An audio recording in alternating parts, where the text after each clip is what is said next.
Hi class, it's Mrs. P and we're reading chapter 7 of Pictures of Hollis Woods. We are more than halfway through this book. The Time with Josie. Chapter 7. One raw Tuesday morning, I awoke and pulled the shade aside. The trees were charcoal smudges against an iron gray sky. Josie wouldn't be up for another hour or two. I hadn't done my homework the night before, hadn't even thought of it. I'd fallen asleep watching television with Henry next to me on the couch and Josie working at the kitchen table. I still faced rows of math problems, 3 pages, maybe 4, and there was a social studies composition on Henry Hudson. I tried to decide whether I could work on it now. It was early. I popped bread into the toaster and opened a can of Salmon Delight for Henry, who sniffed at it, and walked away. "I can never figure you out," I said, and buttered a square of toast for him instead. And then I pulled my books off the shelf and sat at the table with one of Josie's knitted shawls around me. In back of me, I had the radio on. 2 weeks until Christmas. It had snowed upstate 6 inches. Snow for Stephen. Were they up yet, the 3 of them? Were they having breakfast in their winter house in Hancock? What would it be like if I were there, doing my homework, eating Izzy's apple pancakes? The radio announcer said it was a foggy day on Long Island at 3 minutes before 8 o'clock. I finished the first page of math problems. I could never do the rest in half an hour. Never mind Henry Hudson sailing up the river. Maybe I could take one more day off, just one. I grabbed my jacket and a pad and went out the back door, holding it open for Henry to come too. The canal would be wonderful this morning with the mist rising off the water, and all the while I jogged toward the jetty. I knew it was a mistake, but still I kept going. When I got to the pier, I sat, hands clenched in my pocket against the cold, my legs dangling, watching the fishermen on the Danbar J gear up to go out for blues. He knew me now and waved. Last week he'd even dropped a flounder on the bench for me.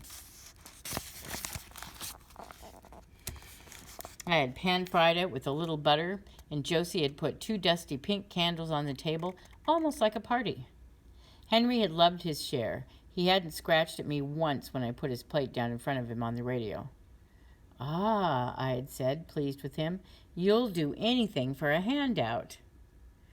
Now I watched the fingers of fog drift over the water while Henry sat nearby, washing one mangy leg. It was the kind of day I loved. I couldn't see the end of the pier, and no one could see me from there. I could hear the fishermen from the Danbar J, though. "Want a job?" he called.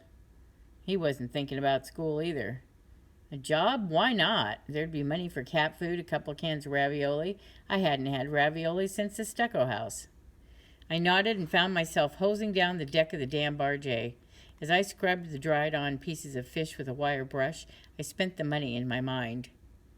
He handed me 3 crumpled-up bills. I smoothed them out, and then as I gave him a half a wave, he reached into his pocket and gave me another $1. I couldn't wait to get back to Josie. She'd put her scarf around her neck and fuss with her hat. We'd sail up and down the aisles of DeMattia's food store, picking and choosing ravioli and a pink can of shredded tuna for Henry. Maybe some marmalade, too, to have with the English muffins we had left. I had forgotten all about homework and school and even the mustard woman. Henry and I headed home as the fog lifted and the sun appeared behind the trees. It was going to be a beautiful day, a day for a picnic on the rock jetty. I pulled open the back door and stopped. Above the newscaster's voice on the radio, 9:30 and still snowing in upstate New York, was the sound of voices in the living room. Henry heard them too. He scampered back outside to sit on the bench, an irritable look on his skinny face. I thought about scampering with him. I knew who it must be, but how could I leave Josie alone with her? Instead, I shrugged out of my jacket, put my pad on the table, lifted my chin as I went toward the front of the house. The mustard woman sat on the lilac couch, and Josie sat in the chair opposite. They both had cups of coffee in their hands. Good move, Josie, I thought. Her coffee was great, dark and rich as the advertisements went. I nodded at the mustard woman and sank down in the third chair facing the window, looking out as if something wonderful were going on right there in the front yard. They talked about old movies and the wonderful colors in the living room. They talked about coffee waking them up, and all the time my heart was pounding. Without looking at the mustard woman's face, I knew she was straining at the conversation, that this wasn't what she wanted to say. She was wearing sweats. Did she ever wear anything else? I could see a round, creamy spot on her chest. She'd spilled her coffee. What was the matter with that woman anyway? But Josie looked fine. Josie looked wonderful with that slash of red across her mouth, a silky green dress that looked like the sea. I knew she was groping, though. She had no idea who the woman sitting across from her was. At last, the mustard woman put down her cup. "Hollis," she said, "I know I'm keeping you from school." I waved my hand. "No problem, lady." She looked at Josie then. "I think, Mrs. Cahill, that we need to talk about another place for Hollis." Josie sat up straight. I could see her thin hands on the coffee cup, trembling a little. Her mouth, too. "Hollis is leaving?" They both looked at me. "I've found a family for her," the mustard woman said. "A mother and a father with a 3-year-old boy and a dog." She kept leaning forward, trying to make me look at her. "I think I remember you like dogs, Hollis." "Sharks," I said, "and barracudas, not dogs." "A family would be nice," Josie said. Too late, I thought. "But not today," the mustard woman said. "It will be a few days. I want Hollis to meet them first. They're not so far from here. You and Mrs. Cahill will be able to visit sometimes, Hollis." She stood up then. "I'll keep in touch," she said. "Would you like me to drive you to school now?" I shook my head. "I can walk." She turned to go. "By the way," I said, "you have a sticker on the back of that shirt. XL. She tried to look over her shoulder. "Extra large," I said, feeling rather mean. 7th picture. Izzy. 2 of Izzy's candies filled my mouth as I went around the side of the house. I didn't mean to listen or be sneaky. Ordinarily, I did that a lot. I'd stand still in the hall to hear what the stucco woman had to say to her telephone friend. I'd flip pages on the teacher's desk to see what disaster of a mark I'd gotten in social studies or social attitude. I'd pass by classmates in the schoolyard to find out what they had to say about that kid, Hollis Woods. But this time I was on my way to find Izzy, to give her a picture I'd drawn. Izzy flipping a pancake that would land on my plate. Izzy's pancakes were wonderful, covered with apples cut into small sweet chunks, the pancakes themselves so light I must have eaten half a dozen. In the picture, Izzy is laughing, the turner in one hand, just under the cross-stitch motto on the wall, "Love the cook." I'd changed the motto, though. I'd written, "I do love the cook." I'd drawn the "I do" in the palest pink so that you'd have to study it hard, or you wouldn't notice. One afternoon, Izzy and I had walked up to the old cemetery on the hill where her parents were buried.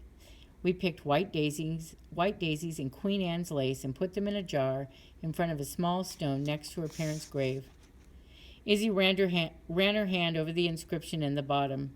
"Joseph Reagan, 6 days. "I always wanted more children," she said. "For me, for John, for Stephen." She patted the stone. "I wanted a baby for each corner of my house. It just never happened after this." Down the hill, I could hear old man bellow at Stephen. "Do they always fight?" I asked. Or, I hesitated, trying to sound as if I didn't care, as if it weren't important. "Do you think it's because I'm here?" Izzy grinned at me. "It does seem worse this summer," she said, "but they have to find their own way." I'd thought about that for days. Worse this summer, but now, as I rounded the house, I stepped back against the wall, warm from the sun, smelling faintly of paint, and closed my eyes. How can we let her go, Izzy was saying. We can't, the old man said. My heart began to pound so hard I thought it would come through my chest. A mother, I thought. M. She belongs here, Izzy said. Stephen feels it too. B. Belong. G. Girl. S. Sister. W for want.